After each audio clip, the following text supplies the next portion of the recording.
Hey guys, what's going on? Sorry that I'm late. I'm like dripping sweat. I ran back to my apartment. I was running very late. I apologize. What's going on? Yeah, Charles, the little bar thing is very much a tease. So cheers, everyone. Oh boy, that tastes so good. A beer after an unexpectedly long and very hot walk. It was so cold this morning in Toronto. I left with a hoodie and a worsted wool jacket, right? So like late fall, late winter sort of wear. Perfect.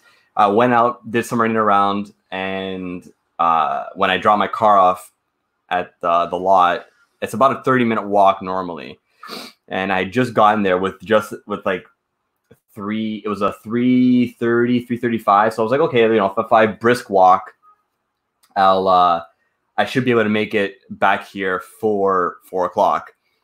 And then I thought to myself, why don't I just take the bus?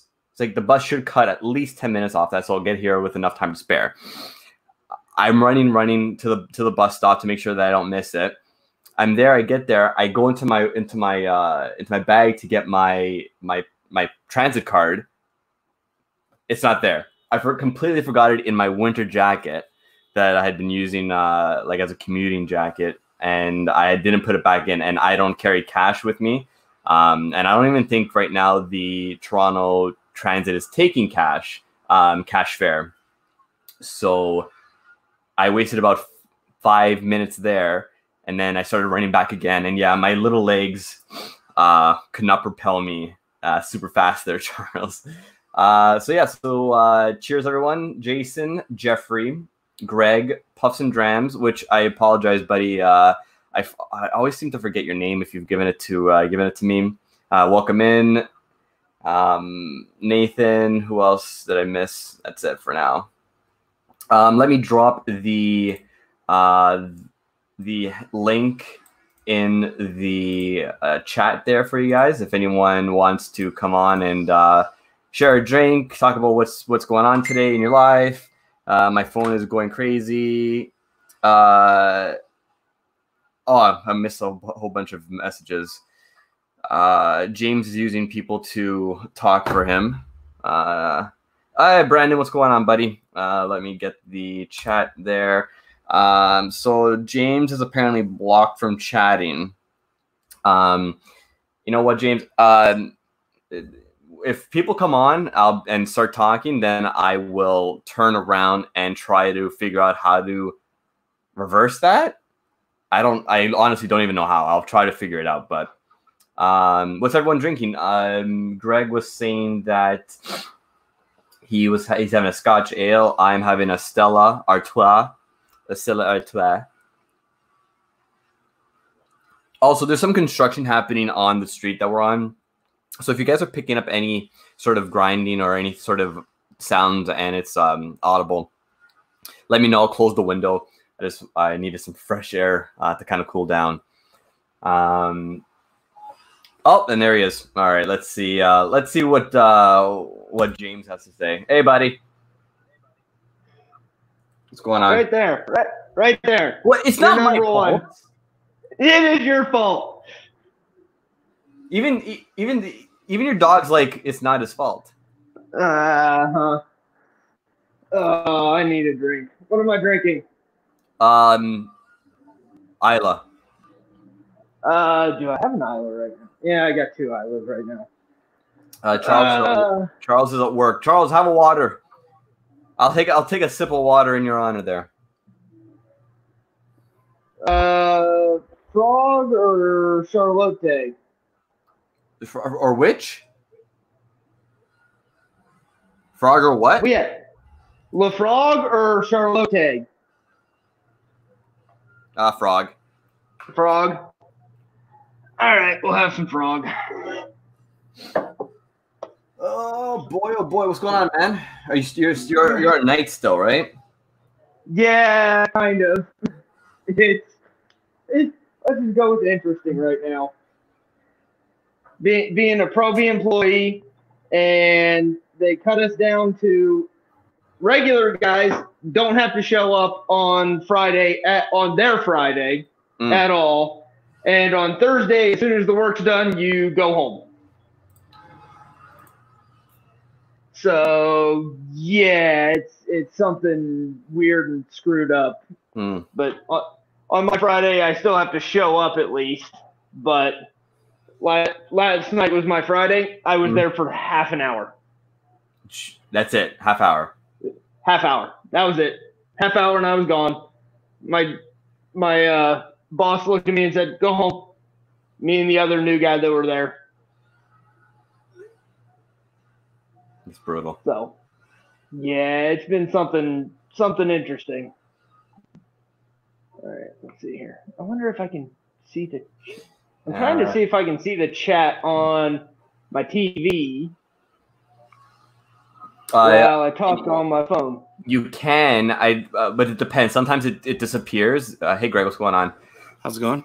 Good. Yeah, so they think the chat, when you're on the TV, sometimes appears in the bottom right corner, but if it's not active, it disappears until a new chat comes up. Let's see. Charles, Greg, type something. Poor Greg. Don't listen to him, Greg. He's a bully. I am not, because I made you get wildly drunk that night. Hey, it's okay. I have something that I could hold up against him.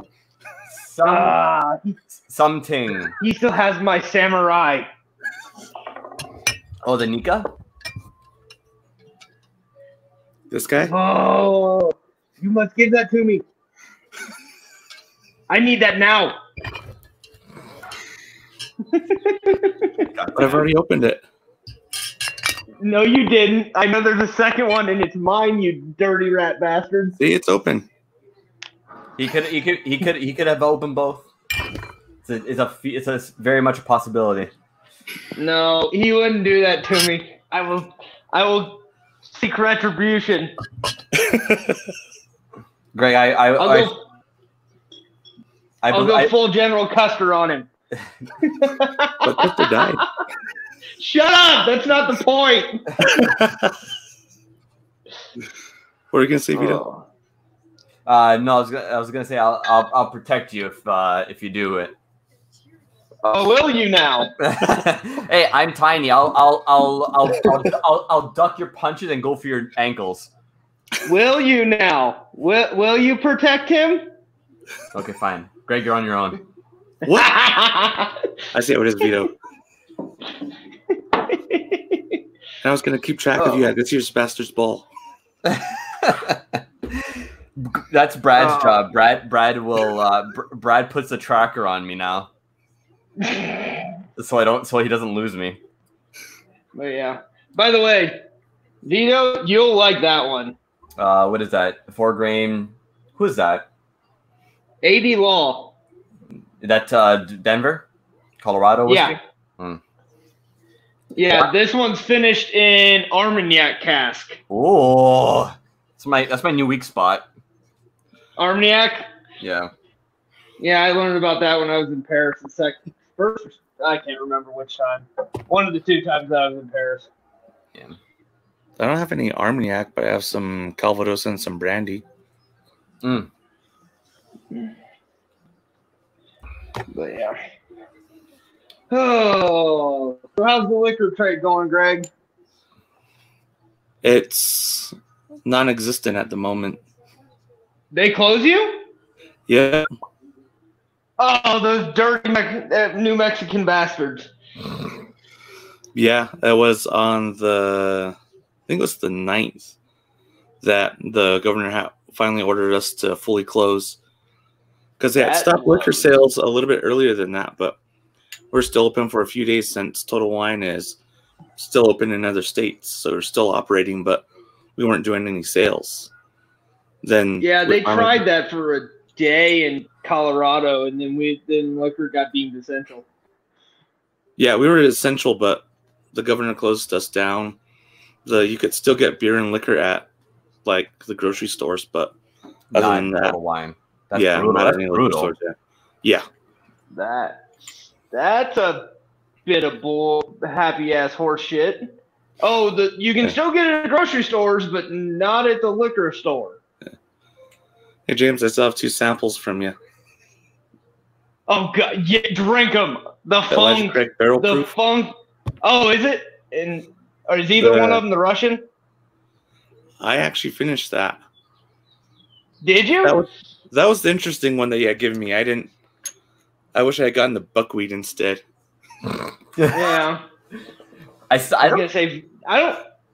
Did you get any of those, Vito? Did you try those or no? I think I tried one at the Airbnb that first night. Because I couldn't remember. I couldn't remember if you came to the Airbnb at all. Oh, that's right. You came with Christina and Lance. Yeah, I came the Friday night, I believe. Yeah, Yeah. Jason, it is weird. Yeah, it was a Friday night. It was between events. It was between events. It was between Salt Lick and the tower hangout. Gotcha. Yeah. Yeah, we ended up.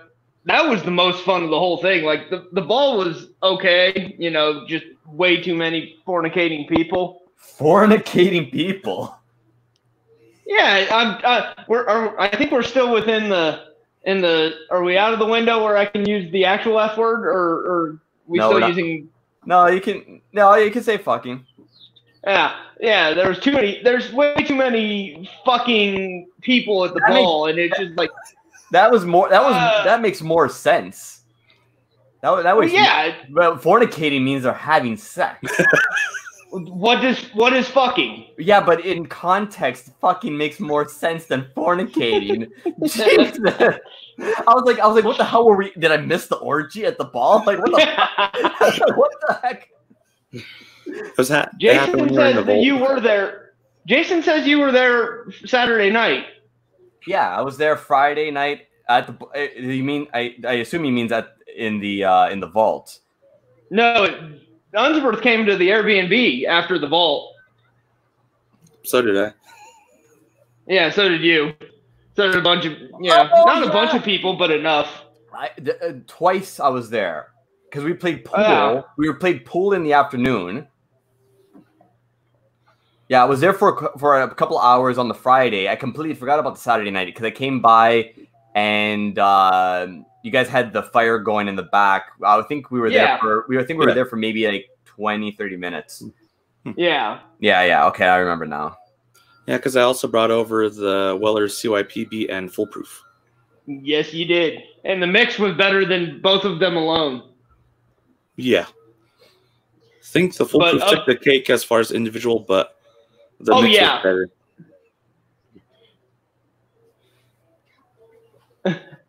I was so tired. I think that was supposed to be 2 bail. Ancient. Finally got myself a bottle, James. Oh God, ancient. That the ancient age thing still just makes my brain hurt. Why? Because it's made by Buffalo Trace, aged at Buffalo Trace, but it's not owned by Buffalo Trace or Sazerac. It's owned by a completely separate independent Japanese company, which is why all of the good Blantons go outside the country. Okay. But it's the same mash bill as Blanton's, which is mash bill number 2. But yes, well, they call it a Buffalo Trace mash bill, but it's not owned by Buffalo Trace. That's fine. I don't see the problem with that. Well, Are you just upset because the almighty Buffalo Trace name is being used incorrectly? No, it sucks because I can't get Blanton's Tanika Red or Straight from the Barrel in this country, and it angers me. Well, come live in Canada. You get fuck all. I have Nika from the Barrel. Not sure if that's one that you mentioned, but I have it. Says, kind of, Nathan. Buffalo Trace has enough pull within that company that if they want to do something and Sazerac tells them otherwise, they get to tell them to get fucked. Yeah, because I remember trying, was it Ancient Age and Blanton's Gold side by side, and it took me a while to been all the whiskeys that I've had before then, but yeah, they're still pretty close. And I tried it now because I have a bottle of Blanton's as well. So tried it side by side, and they were very similar.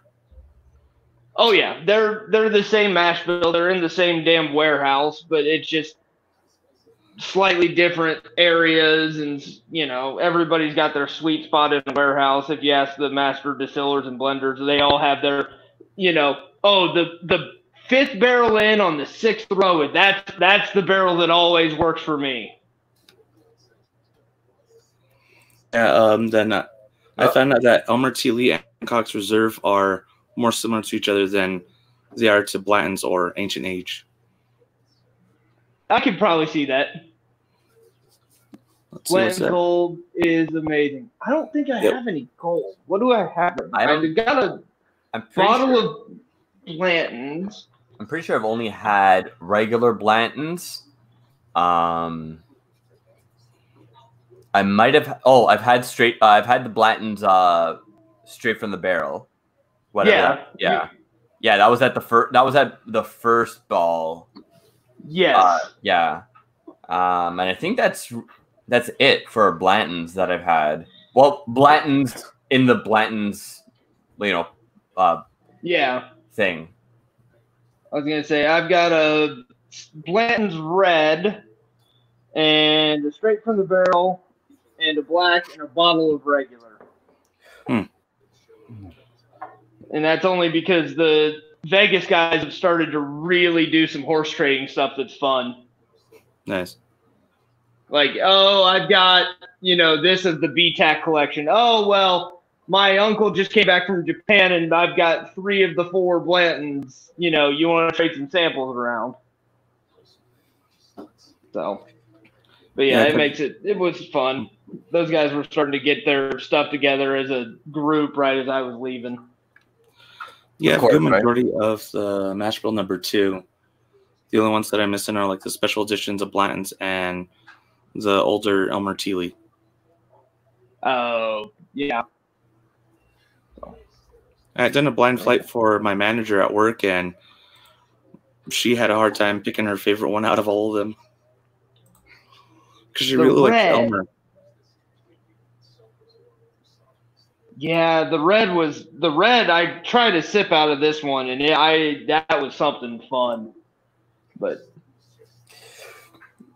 right now, I need to stop buying whiskey because it's getting bad. But I think I'm gonna make another trip down to Dallas to drop some stuff off. I'll take some off your hands. Shipping right now. Yeah, no, the things that I'm dropping off have been bought and paid for. I just need to get them down there. And shipping right now is a pain in the ass. So I'm thinking about just grabbing a flight and going. So James, how close is your new place to Aspen? Aspen's a bit of a haul. And Aspen's a bunch of yuppie assholes. Exactly. I want to come visit you when all this is said and done, and I want to go to Aspen to meet my sugar mama. Your sugar mama? Who's your sugar mama? I'll find a sugar mama. That's where you find it because of all the rich white women that want to fool around.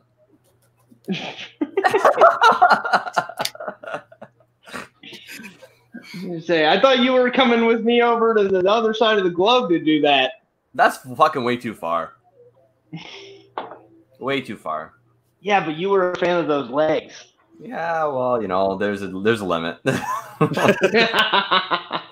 Listen, when they come over here, I'll be there. All right. Yeah, hopefully that's this fall. Mainly for you, but also for them. But mainly for you. Mainly for them, but also for me. No, the reverse. Mainly for you, but also for them. Yeah, I believe that. I gotta smack your face once or twice before it all gets said and done. Make sure that you're making the right decision. I don't know. Depending on when all this shit unlocks and travel starts again, I don't know. We'll see. That's good. Okay, so gentlemen, Floydian is saying, and we're gonna talk serious for a quick second. Man, I feel outclassed by this crowd. The only bottles in my collection that are uncommon are my Grant's Elements Oxygen and Grant's Elements Carbon. They're travel exclusives I got on a cruise. Here's my feeling on the feeling outclassed. Hold up. I'll make him feel less outclassed. Yeah. Not having like uncommon.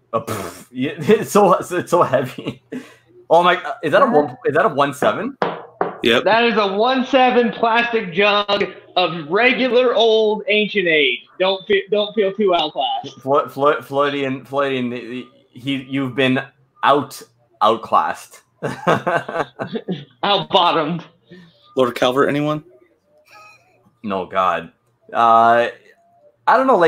So for myself, I don't have any uncommon bottles. I have a couple of uncommon samples that I've been given.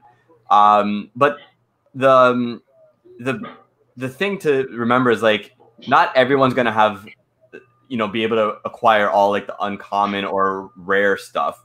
You just gotta make friends with people that might, and share and be friends and experience together. Because I know a lot of people that have these ridiculous bottles, and the only time they ever drink from them or open them is when they're surrounded by people that enjoy whiskey, because there's more enjoyment out of those bottles. I got 4 bottles that are just sitting waiting on people to come visit. Yeah. So don't ever sort of feel like you're being outclassed, or the feeling of well, oh man, he's got this bottle. I wish I had more rare bottles. Sometimes the rare bottles aren't worth it. Sometimes they are, but just stick to what you like, and exactly find yourself your own Brad. And most of the bottles that I've gotten that are uncommon have just been by pure luck. I mean, I worked at Total Wine, but a lot of the time those rare bottles or uncommon bottles, they would go pretty quick. Yeah. And the only time I will ever get to them is if they arrived late during the day. Because those hunters that are in the morning, they'll wait for it off the truck. But if it comes later in the day, they weren't there. So yeah, I was able to pick it up then. Why does my shoulder say "All Hail Ardbeg"? I don't know. I have no idea. I am not a cult member. I don't know why that happened to be there. Here, let's do that. There we go. Now I'm not. There's nothing wrong with Ardbeg.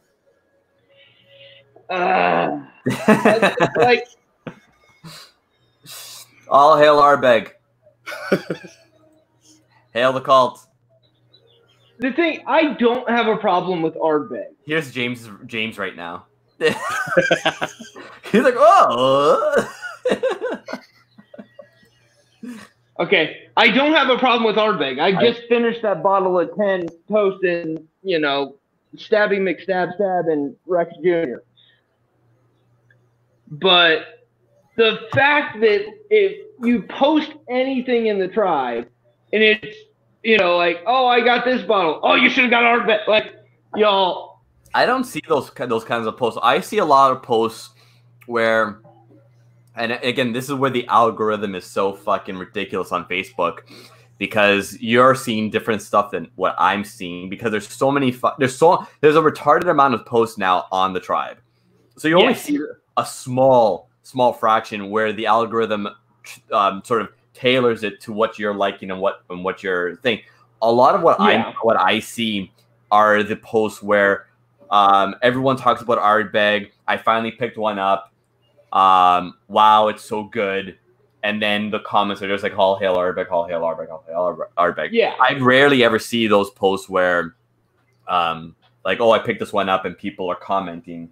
But I believe that to be 100% that is happening, and I don't understand. I don't understand that.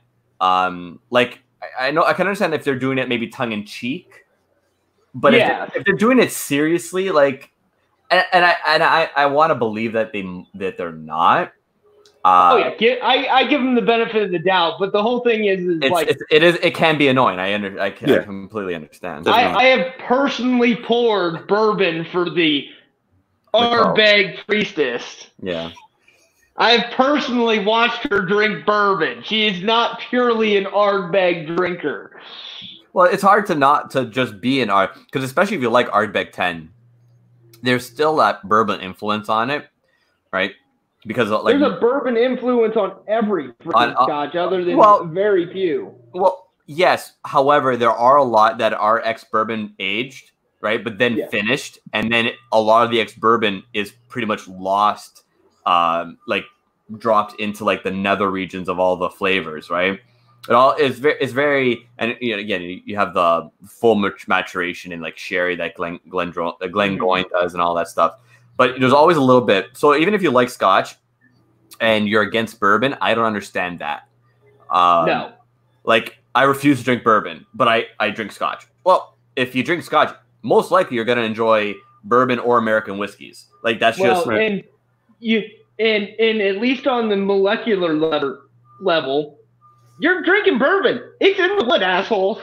It's there. The influence is there, right? Now... the thing to remember, like, as well, because it's there, but depends how the cask's been handled. Because if it's been retoasted and charred, you're not really getting any. You're getting the flavoring, but you're not really getting like. Yeah. Molecules. And how many times has it already been reused? Exactly. So, if you like Scotch, you're probably gonna enjoy a fair amount of bourbons. If you like bourbon, you might not like Scotch, but try, because you might like it. And obviously go for like the friendlier stuff, like the Bunnahabhain or Glenfiddich or anything like that. Or some of the ones that are Bunnahabhain. Yeah. Bunnahabhain I like. Bunnahabhain 12 is my favorite. Is the whiskey is the Scotch that I will tell any bourbon drinker, go drink that first. Well, and I caught Bunnahabhain on, let's just say they got me with packaging, because they had it, Total Wine in Vegas had it on sale for $45, including 2 Bunnahabhain Glencairns. I remember this. Yes. Yeah.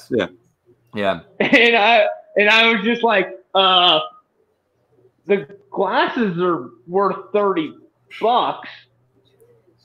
So, F it, let's go. And I had it, and I'm like, this, like, because it's like a French vanilla. It's like a French vanilla ice cream in a glass. I think it's just with a bit of like salted caramel in there and a touch of like a whiff of smoke to kind of finish off like the whole thing. It's wonderful. I fucking love it.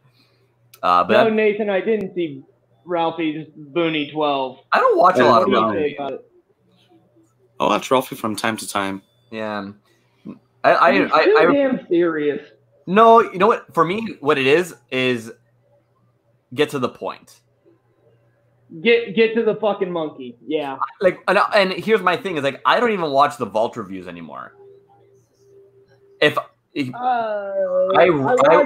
I see a whiskey that they review, like if the notification comes up and it's like, oh, I think I can get that in Canada, or I'm about ready for a new bottle. That sounds interesting, just from the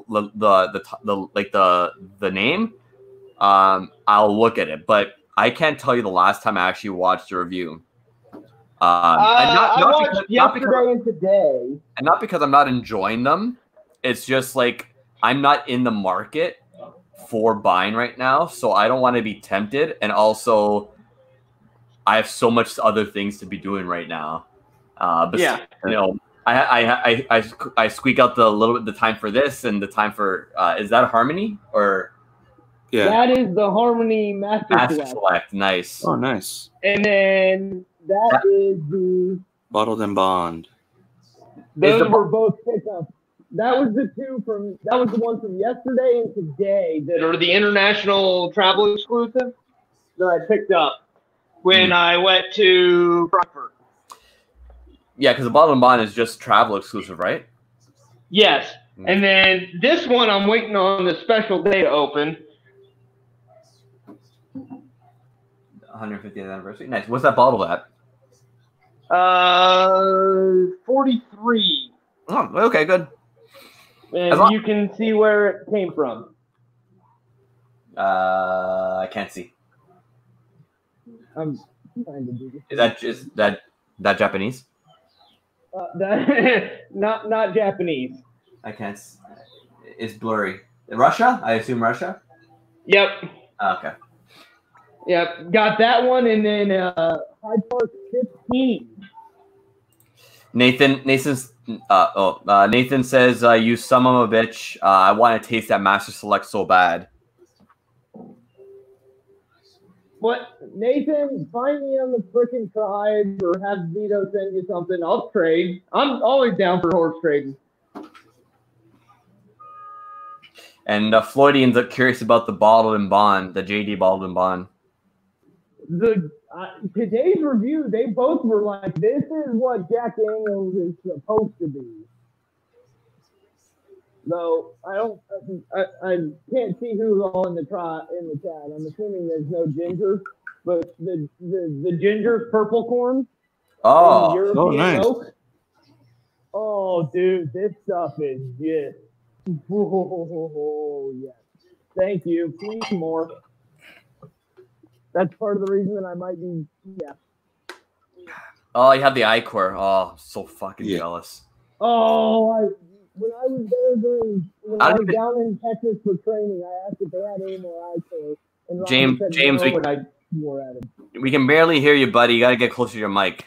Sounds like he's underwater. I was gonna say my mic is in my ear. Yeah, maybe you were just too far from the receiver. I don't know. Now maybe. But yeah, I'll bring it, James. Though. What, you got the Icor? But some of the other bottles I told you I would. Yes. Yeah, I tried it at the ball and my palate was already shot, but it was still, taking a shotgun to my tongue. That's now, the one that I really want to try and find a bottle of, but I doubt I will, is the Brimstone Redux. Now that was tasty. I haven't had that one. Yeah, that one you had to actually ask for at the Balcones booth. Gotcha. All right, that glass is useless. Let me grab another one. Nice.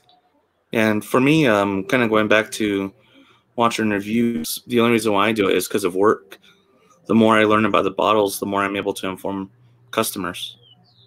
The more you're able to bullshit and sell them. Yep, I got it. I don't bullshit. Dude, half of sales is bullshit. Don't, yeah. All right, pick a country. Well,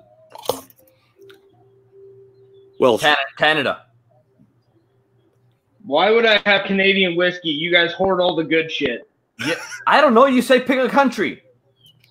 Dude, there's Canadian Mist. That's the best stuff they have. Mexican. Yeah, the last bottle of Canadian Mist.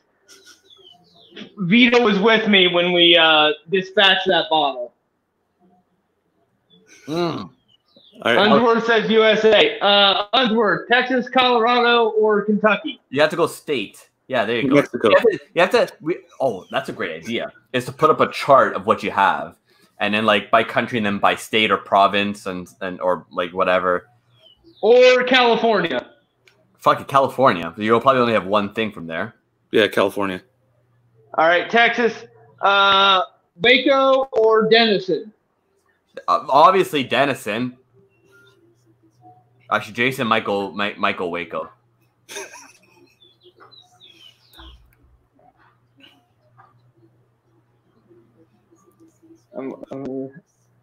Waco. All right. Yeah. Balcones weed it is. Jason on my screen, and Jason came on with Denison first. Yeah. Oh, on the chat, I got Nathan for Waco first. Yeah. Okay, we'll go with you. We'll go with yours. We'll go with yours. All right. You're the one pouring. Is that Froke? Oh, that's the. Oh, that's the weeded. Yes, it is, and it is marvelous stuff. I'm not even having whiskey right now. I'm having rum. I don't have any rum currently. All I have is gin from Leopold Brothers here in Colorado, which their gin is fantastic. Their whiskey is here before I pour this because this will take over that glass. Nice people, but they come from the German school of thought for spirits, and it's real pretty. It's real clean. And when I did the tour, they were talking about, oh yes, we only use just the very best of the hearts. We don't use any heads or any tails, and it's so clean and so non-offensive that it's all alto, soprano, pretty notes. Nice alto sax, beautiful. Like, it's orange marmalade, but even though they call it a straight bourbon whiskey, you don't even get that bourbon. I mean, you get a real high-pitched vanilla, not like a Madagascar dark vanilla. It's more like, oh, hi, I'm here, I'm vanilla. That was I'm worried at how nice that pitch was for a lady's voice, James. My mom has a master's degree in music. That means nothing for the fact that your voice can hit that. Fuck off, you fucking dick. Jason's digging the Crowded Barrel Balcones Alliance blend. Nathan, yes, it's more on like the vanilla icing, vanilla extract, not vanilla bean. Yeah, there's definitely a difference there. Yeah, and it's sweet, it's orange marmalade, but it's all.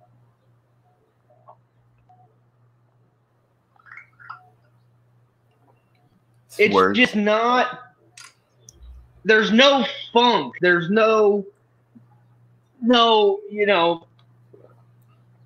And I talked about this when I was touring Iron Root with Robert, and like I want some funk. I want something, you know, that oily, you know, kind of dark. I want some grunge music in my whiskey. I don't want, you know, I don't want my whiskey to be a Italian opera soprano singer. I want some grunge band in it.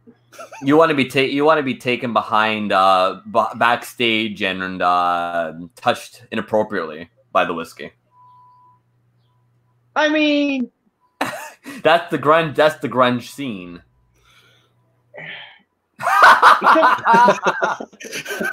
Yeah, and we're on to the next topic. Floydian said that his last purchase came because of us, the Kilbeggan small batch rye. So we had the Beam Centauri rep for Ontario on Cast Strength Live last Friday, and he was talking up the Kilbeggan small batch rye. And it's not available in Ontario yet, but I'm glad that someone was able to get it. And it looks like Floydian might be opening up in a minute. If you do, if you do and are able to, I'd love to have you on while you're tasting it, because I would love to get like live notes from you on it. So let me know if that's something that you'd be interested in. If not, you're more than welcome to just put some notes in the chat if you do open it. And Nathan says, I guess in regards to the vanilla icing thing, when I think of that kind of vanilla, he thinks of Canadian whiskey. Yeah, like, but so the backstory with Leopold Brothers is one of the two brothers went to Germany to learn how to brew beer. And they do their whiskey very much in the vein of the German purity laws. Okay. And I mean, they could have some really interesting stuff because they have their mash tanks are open cedar mash tanks. I think they were cedar. And they have that sounds about right. They have a natural yeast producing garden outside the windows, and during the summer they just open up the windows and let the natural yeast settle over top of the open fermentation tanks. And so I think if they went into their tails, they could have some really interesting stuff, but they stay in this just so. Didn't they get that? Oh, Jesus, Nathan. Oh, if you went where I think you just went with that, oh. I'm talking beer purity laws. They stay to such a narrow band of it that they don't get any of the funk and the fun stuff that could come down the line in the tails. So, all right, now let's go to the Balcones Weeded. Oh, that leather chair note. Like old leather chair. Hey, James, have you tried the Colorado honey? I tend to not do honey things. Why? Just out of curiosity. Because when I tried Jameson, the regular Jameson is sickeningly sweet to me. So anything that you're going to add sugar to, no thanks. Though I did get some. But here's go ahead. Here's my contention to that. It depends because not only is Jameson, and I have a problem with base Jameson as well. I think it's way too sweet. But but the addition to that is it's sweeter because it's a grain, and that metalliciness, and in conjunction with that sweetness is just not fun. Yeah. And if the honey, I don't know what the Colorado honey is made with, but if it's grain, I would have a bigger reservation to trying it. I would still probably try it, but if it's something other than grain, like more like malty or something aged in something different, I would probably it's bourbon. Okay. So then it's a Colorado bourbon that they add Colorado wildflower honey to. So here's my question. The Jack Daniel's honey, does anyone know anything about it? Like in terms of what they add to it, if they're adding actual honey or just flavoring, or they added a honey syrup to it. A honey syrup, so not pure like wild honey, whereas Colorado is doing honey flavored syrup, essentially. Yeah. Right. Yes, and so your honey flavored syrup is mostly just honey and water, and they mix it together beforehand so that it mixes into the whiskey a little easier than just raw honey. But it just like if somebody was using like a local honey that, local beekeeper type of thing that's going to have Jack Daniel's honey, Tennessee honey, or oh God, it's a floof. Oh, Jeremy. You know what? Oh, and the floof is making floof noises. No, we don't even want Jeremy. Just keep the camera on the floof. Yeah. Hi, floof. What are you drinking today? Nice water. Some hair. But it, to get on the scale that Beam honey, Jack honey, turkey honey, any of the other major brands honey, there's not going to be any of the honey character left because it's going to be mass-produced, super purified honey on a commercial scale. Yeah. You know, if it was somebody like, oh, we took our whiskey and we blended it with that asshole over there's honey, then it'd be a different story. Right. The only reason why I have this bottle is one of my buddies had gone up for a ski trip and he bought me a bottle back down. Have you opened it up? Yeah, I've had it a few times. It's pretty decent. Like James said, it's more on the sweeter side. It's something that I definitely probably add to maybe a cocktail or something like that. Or probably after dinner as a dessert whiskey. Okay. Yeah. Yep, we lost the floof. Yeah. Took off. We lost that floof. It's like I think 6 or 7 in the morning over there. So I was gonna say I can add some floof, but it's laying next to me sleeping and twitching from running after a rabbit in its dream at the moment. The one Irish I picked up before work closed and been waiting to open is Redbreast Cask Strength. Oh, that's a beauty. That's a beauty.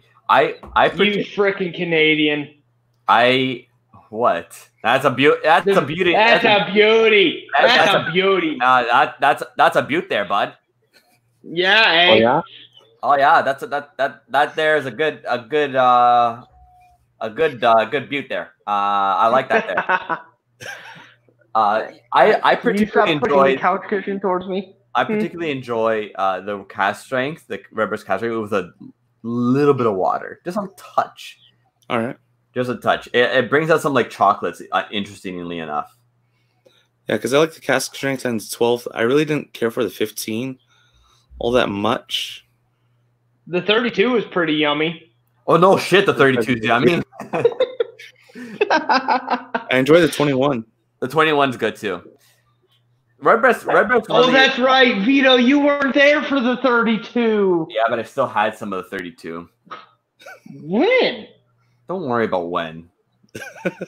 I opened that bottle. I pulled the foil off of that bottle. Yeah, and I had some of it. So hi. Could I get some, James? No. No, Brad saved a little bit for a couple of us up here to try. Oh, nice. Gotcha. Yeah, I was able to have it twice. I had it shortly after the first ball, so like in the winter of 2018, and then I had a little more. I think it was last summer with Brad because he had gotten the bottle back and had a bit of a sample as well. So I got a little taster, just kind of like gotcha. as a last hurrah. Like, oh, this is the last time I'm ever gonna try this fucking glorious whiskey. For me, that was the Alexander Murray at the first Masters Ball at the La Quinta. Sorry, you cut out there. Alexander Murray, which? 45-year-old Glenlivet. Yeah.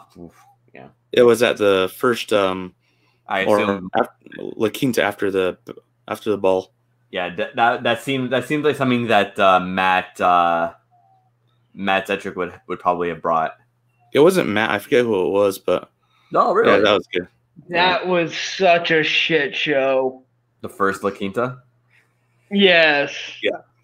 It wasn't that bad this year. I don't have no record. I wasn't there the first year, but this past year, the little bit of time that I spent in the lobby was very tame, fairly organized, not loud. It wasn't loud, and everybody kept it pretty calm. But it was just like there were so many people, and yeah. And I ended up sitting at a table with a group of people playing Cards Against Humanity, and that was eye-opening to see some people's sense of humor. I fucking love Cards Against Humanity so much. It's so good. Oh yeah, so good. Yeah, the sense of humor of a nighttime bourbon drinker is interesting. Yeah, I can imagine. All right, excuse me 1 second. I'm gonna go get. I'm gonna go get some more. Huh? Greg got that and you didn't, I think. Probably. Nighttime bourbon drinker. I assume Christina. Yeah. I don't know. I'm lost. I'm gonna get some whiskey. Bye. Let's see. The other thing that I have is I also have a store pick of Maker's Private Select, the Zia batch. All right. I was gonna say there's the Vegas store pick. The Total Wine guy in Vegas. It's Mark Cronwell, I think. Right, and he does a bunch of the store picks for like Total Wine USA too. All right. And what? Oh, I was just like saying all right. But like he and I have a lot of the same taste. And the funny thing is with him, so right before the holidays, he was told he was going to do a Scotch tasting class. And so he decided that, all right. And then his manager came and told him, or the store owner said, no, you're going to do 3 Scotch tasting classes. And one's on a Wednesday night. And he was like, well, I don't want to do the Wednesday night. He says, you're doing it. So he pulled down. He was like, okay, fine. Compass Box Glasgow was the cheapest bottle. I think the worst bottle he pulled was like a $400 private, independent bottler, 32-year-old Scotch. And I don't think he's ever allowed to do that again in his life. Yeah, so this one, the states that it has 4 Baked American Oak Pure 2, 2 Seared French Cuvée, 7 Makers 46, 2 Roasted French Mocha, and 2 Toasted French Spice. That's the Zia batch. 108.1 proof. Not bad. Vito, get off your phone and pour whiskey. I did pour whiskey. It's right here. What is it? Jameson Caskmate Stout with a little whiskey stone. Oh, nice. I've never had it cooled down, but I figure that with the stout influence, it should be kind of interesting to try at least. I love the stout edition. It's so good. It's so good. And what the stout and it's an Ontario exclusive, but it's a Bose cask influence. It's a red ale. Are great. And the black label's good, but the regular Jameson, as we were saying before, not a huge fan. Other than like on St. Patrick's Day, where you kind of take back a couple of shots, just because you're there. Go right over there. I don't know. Do you guys have the ski shooter where it's like a ski? Yeah. Right, when you have a bunch of, and everyone kind of goes up to it, and you have like your own like inlaid sort of shot glass, and you all take a shot together. Nope. Yeah. All right. The only problem I have with the stout edition is there's always a hole in my bottle. It goes too quick. Don't know how. All right. Yeah. Go. I can see that. The one Jameson I've been enjoying is the Cooper's Crows. That's the master distiller, master blender, master Cooper. Jer Buckley. That's the one that he had chosen. Now you got that in New Mexico, or did you have that shipped in? I got it here. We actually had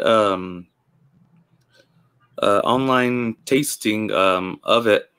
We're streaming from Ireland. And I helped pour for that class because it was the national vendor.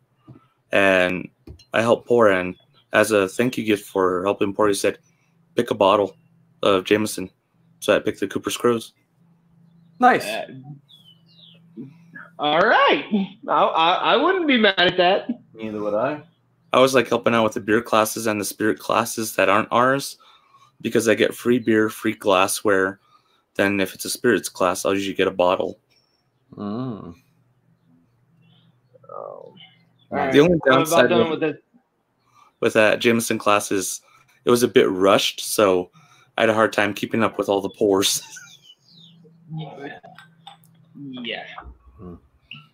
So, question for the chat. What's your favorite Irish whiskey? Because I feel like Irish is very underrated. Not underrated, but like very under the radar. There's a lot of really good stuff coming out of Ireland, and it's always kind of overshadowed by. It's kind of like Canada, right? You have in Ireland, you have your base Jameson, your base like Middleton stuff, Bushmills, Totally. Which is owned by both. You basically got your JMO, your Bush, and your Tully. Yeah, the Tullamore, yeah, and you're forgetting about the West Corks.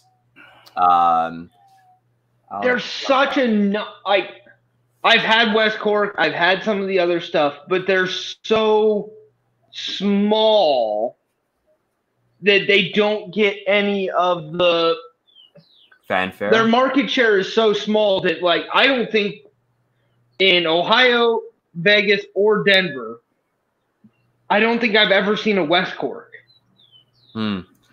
Yeah, the peat bog's really good. We just started getting West Cork into Ontario maybe 6-7 months ago, and it's the base stuff.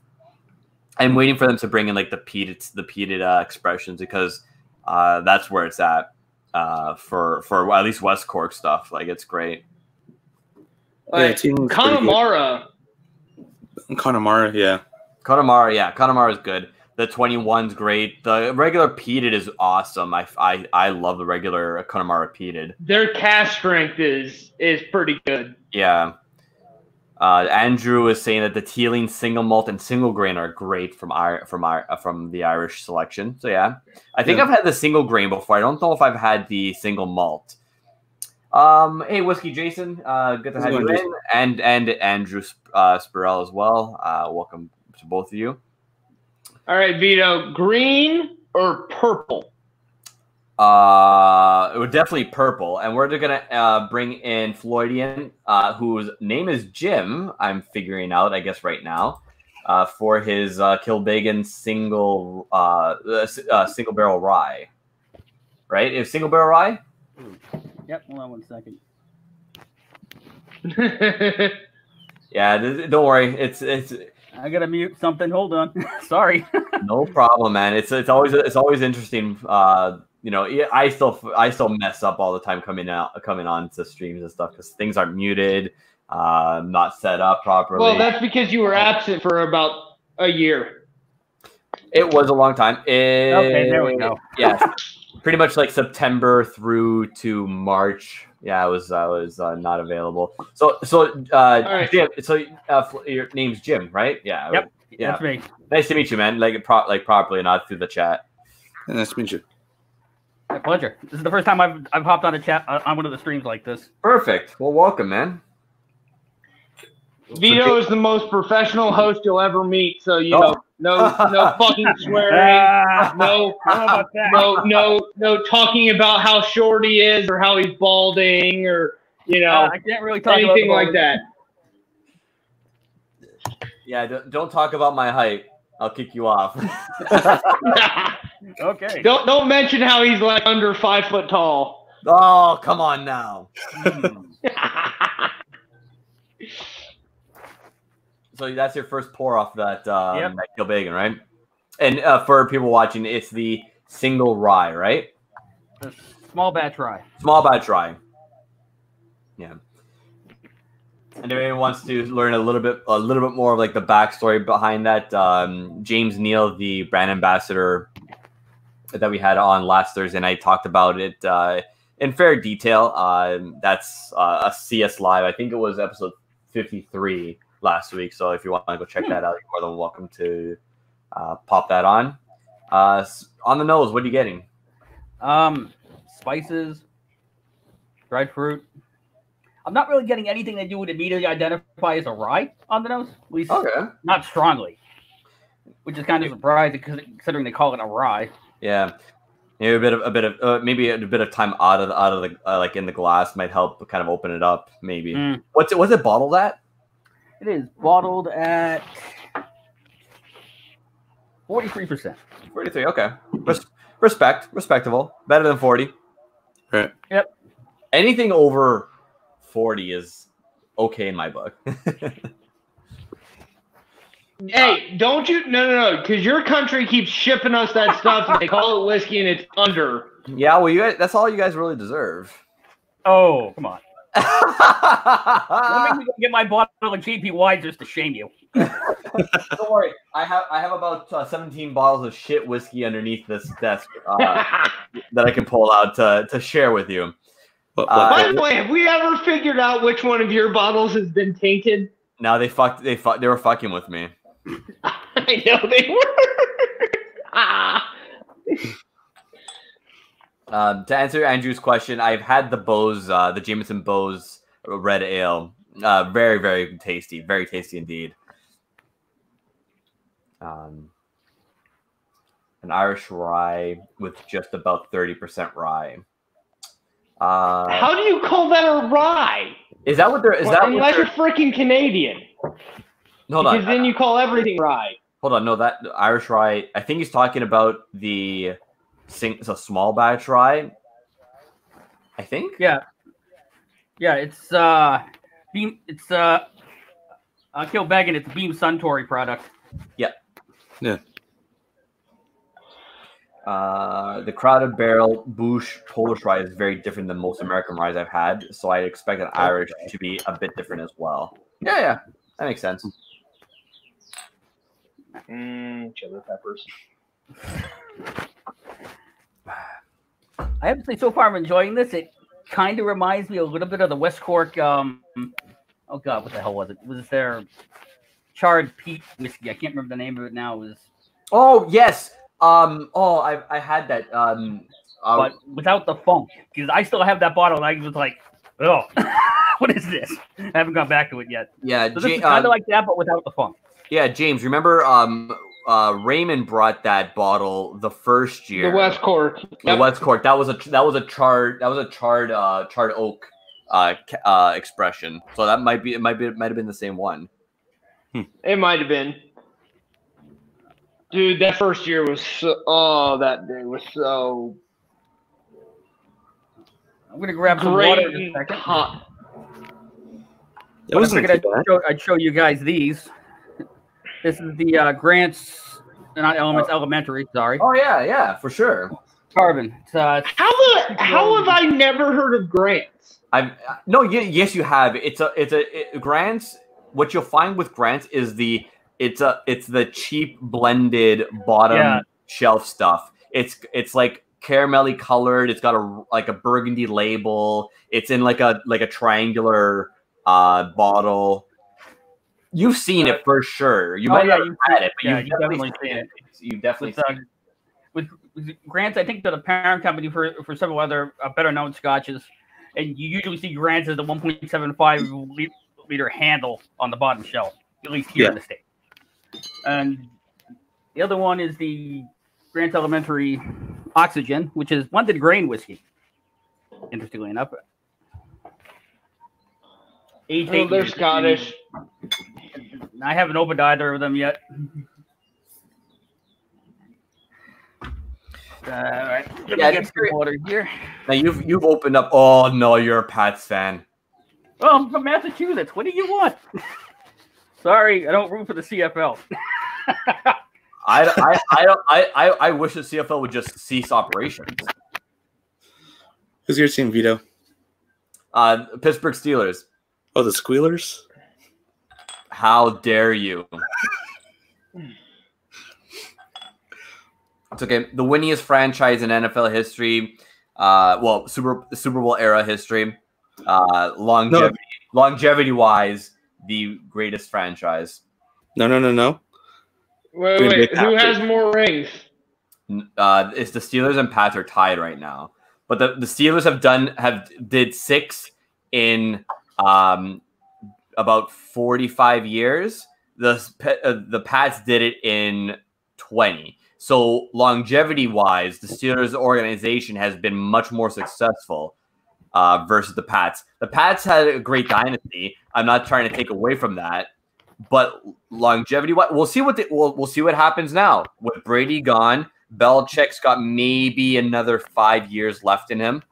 We'll see what happens. We'll see how the ownership handles the post-Brady Belichick era. Because if it falters and doesn't have sustained success, it's gonna falter. It's gonna be a rebuild. Trust me. If it doesn't have sustained success, then it bolsters the Steelers as the franchise of this era for longevity and sustained success. The Pats have owned the Pats have owned the last 20 years in the AFL and the league essentially.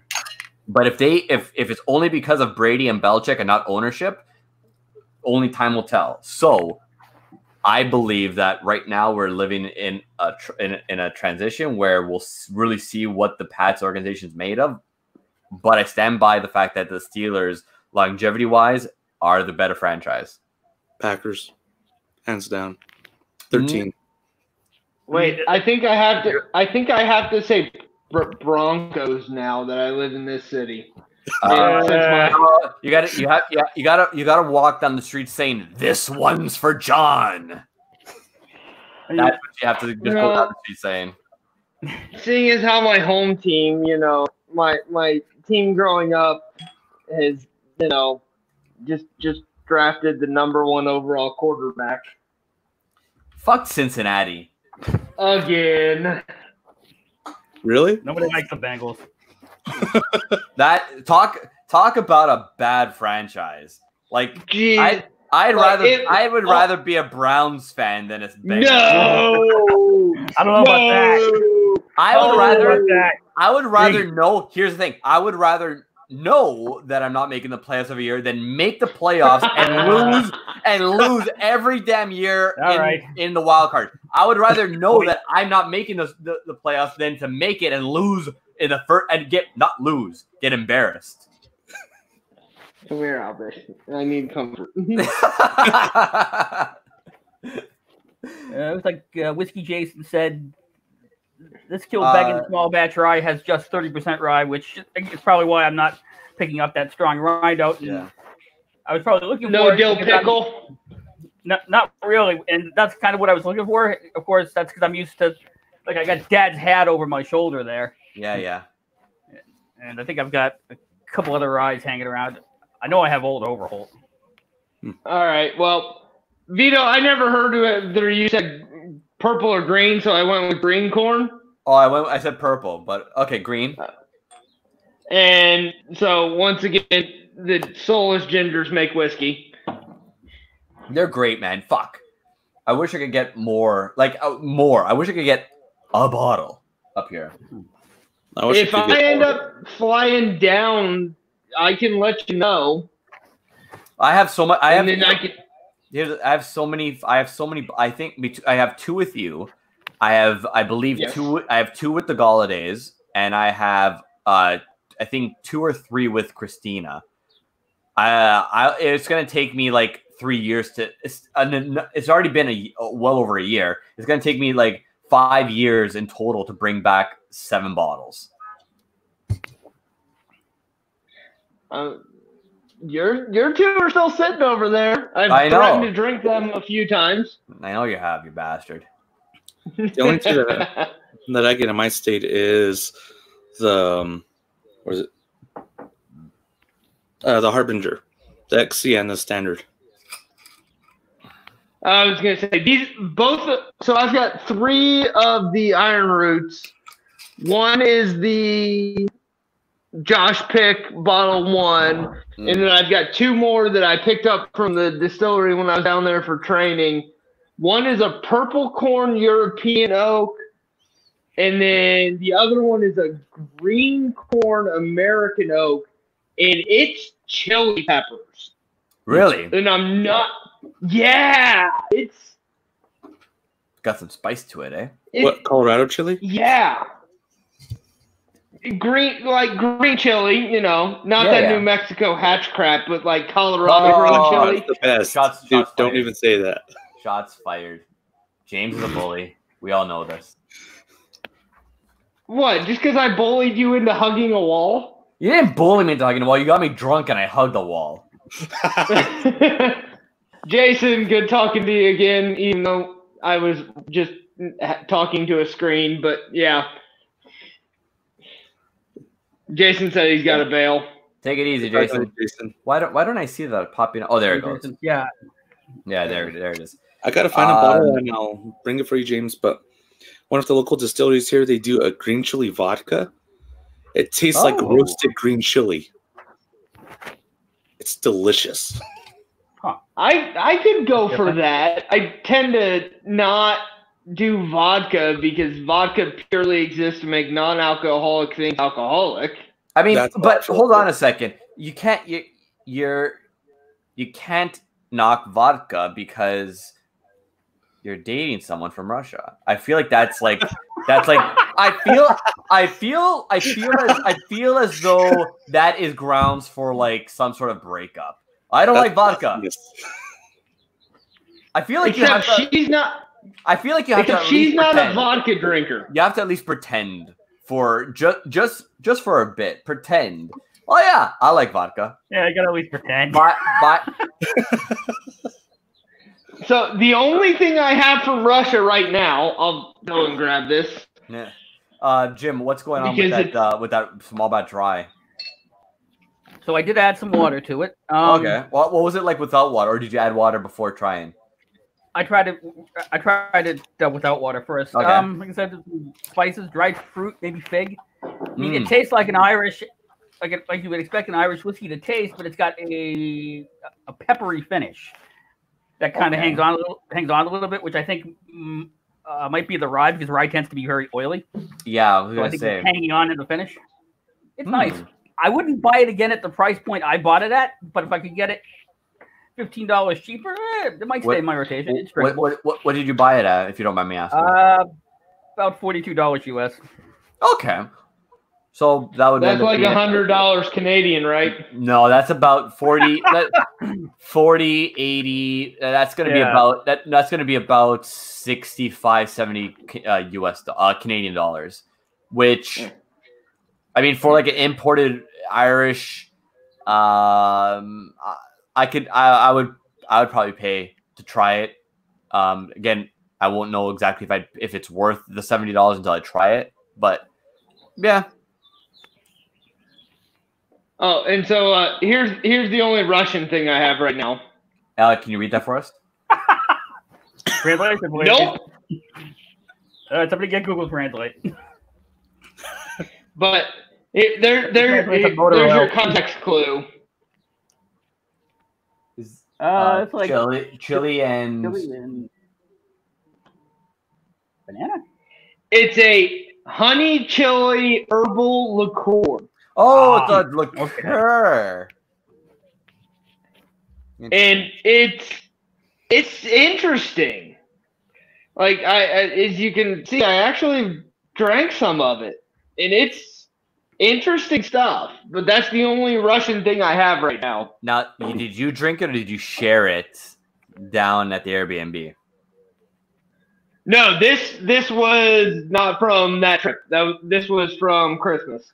Oh, okay. But it's like that's interesting stuff. The most interesting bottle that I have is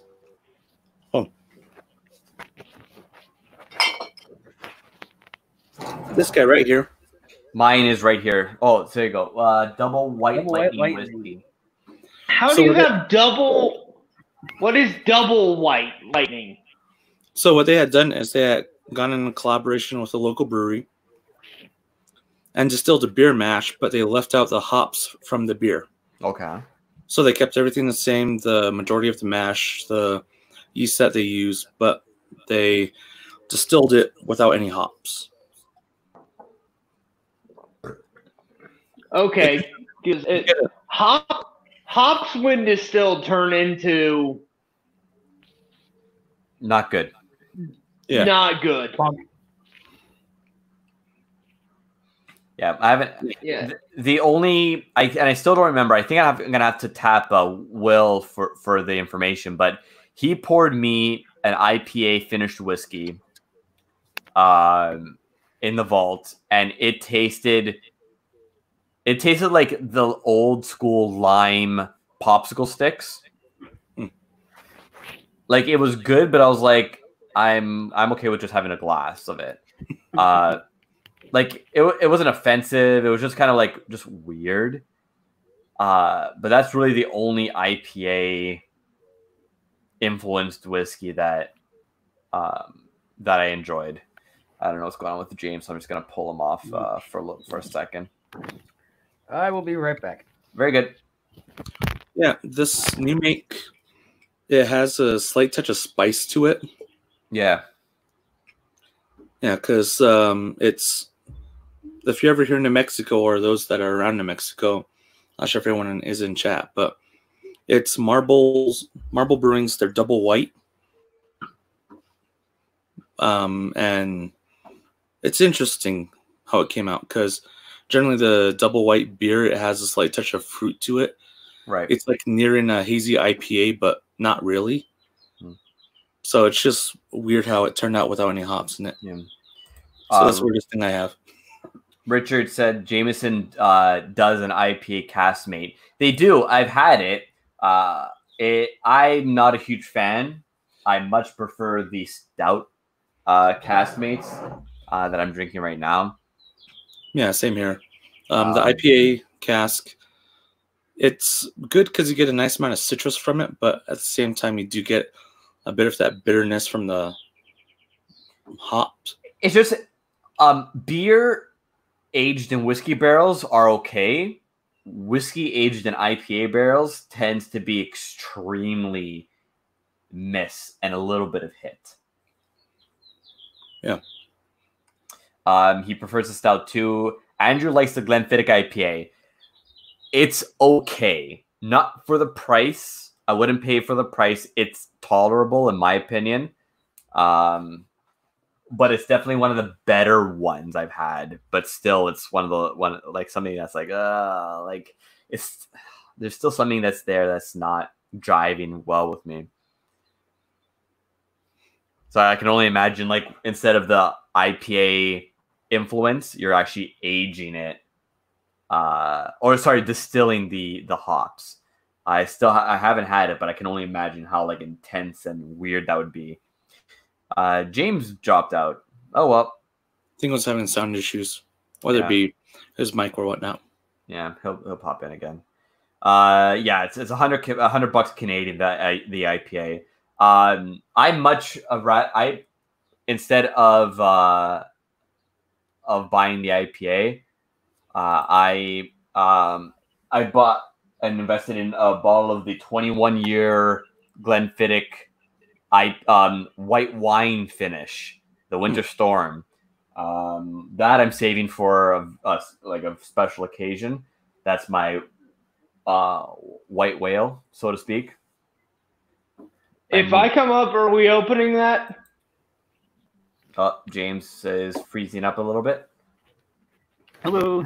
James, if you come up. James? Yep.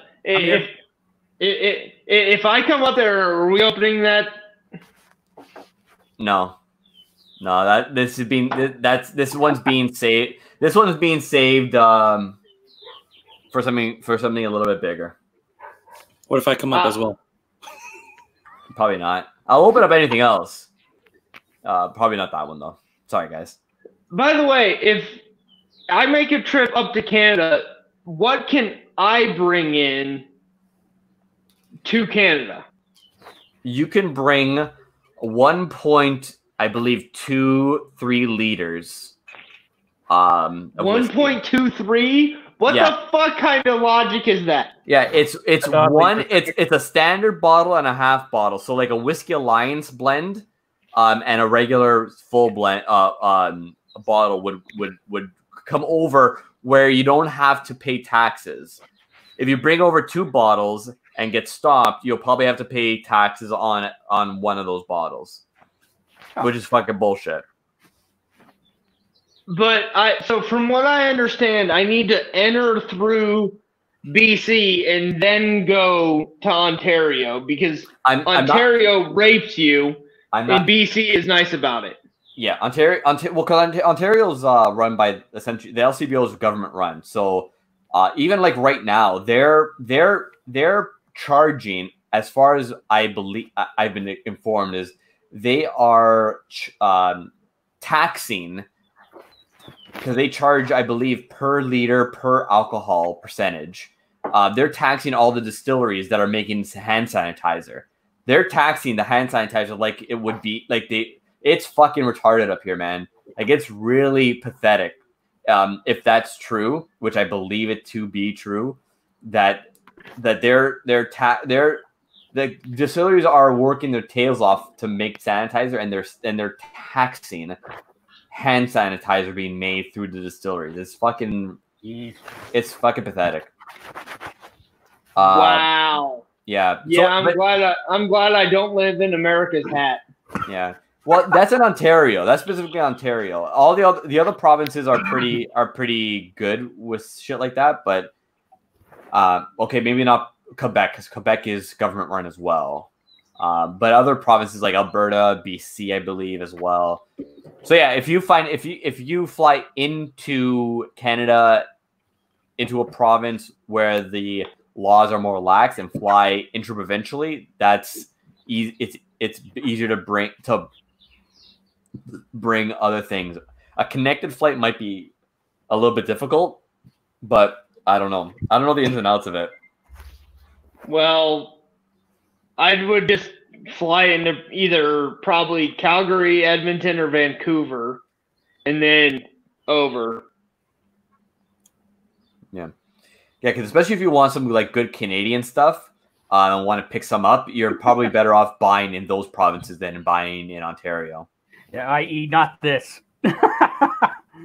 Yeah, the only Wisers that I enjoy are the rare cask series Wisers. Like, I don't think that down here.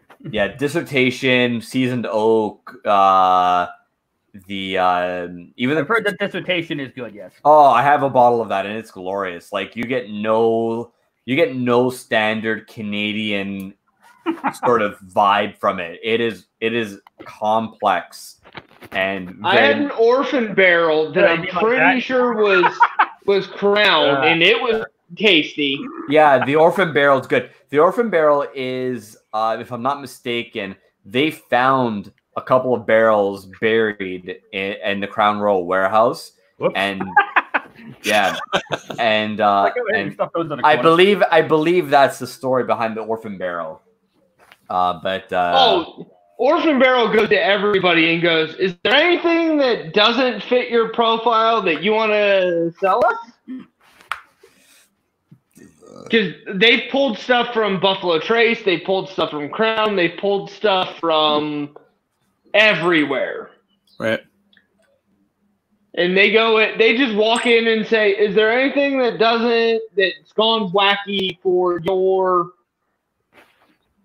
your very streamlined whiskey?" Well, yeah, we got those 5 over there that we keep trying them, but they never come around. We'll take them. Yeah. Quickly answer Andrew's question. Do you like the Fire and King Glenfiddich rum finish? I love it. It's glorious. That sugarcane sweetness mixed with a little bit of that peat smoke is a great combination, in my opinion. Rum and go ahead. That has to be a middle of the night drink for me. If it's early, it blows your palate. If it's late, it's too sweet. It has to be a middle of the night drink. I can see that. Because if it's late, you've already blown your palate, but sugar. All you're tasting is like the harshness, the peat, and like the. Well, if it's early, the peat starts kicking everything else you have the rest of the night out. Yeah, yeah. If it's late, You're not getting all in. you're gonna get is that sweet. Huh. See, I would think it would be the opposite. I think I would get the sweet more early, and the peat would come, like the harsher stuff would be the only things that would be tasted at the end of the night because it's going to be stronger. But I guess that's a very subjective thing. That's what your palate's built for, right? Well, as you drink, you're gonna lose your palate, but your tongue is always going to be able to take. I know where your salty, tongue is. Your tongue is always going to be able to pick up salt, sugar, sour. Because those are the three main things that your tongue picks up, not your nasal receptors. Thank you. Not receptors, but yeah. Receptors. Yeah. Yeah, receptors. Yeah. And so as you go deeper, it's like the smoke will. That's what she said. Smoke will disappear a little bit. That's why if you go Ardbeg or the Frog or anything of those later in the night, yeah, you'll start picking up more of the salt out of the Corey fucking and Corey Vrecken for those for the not layman. The one that I get more fruit from later on in the evening is Port Charlotte. I love Port Charlotte. Yeah, because by that point the smoke kind of dissipates and you get acclimated to it. Then all these fruit notes start coming out. Mm. Well, you'll start getting the sweetness of it, and that sweetness will pull the fruit along with it. Because all of the smoke stuff comes from your nasal, your retronasal, and all of that. Yeah. Whereas the sugar and some of the sweet notes actually come from your palate. I don't know. I'm not a doctor, but yeah. Well, then we should ask Fauci. What? So we should ask Fauci. I mean, I could call a doctor if you want me to, but I'm pretty sure they're sleeping at this point. It's all good. Wake them up. No.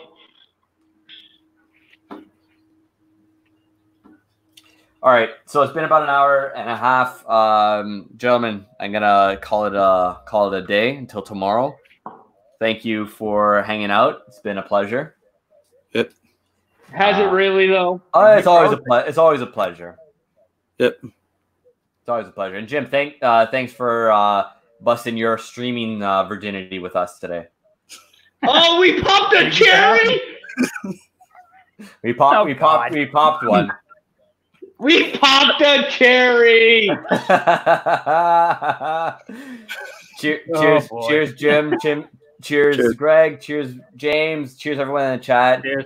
We'll see you tomorrow at 4. All the best. You mean 2? Sure, 2 for you. 4 Eastern Standard Time. Bye, guys. Peace. Bye.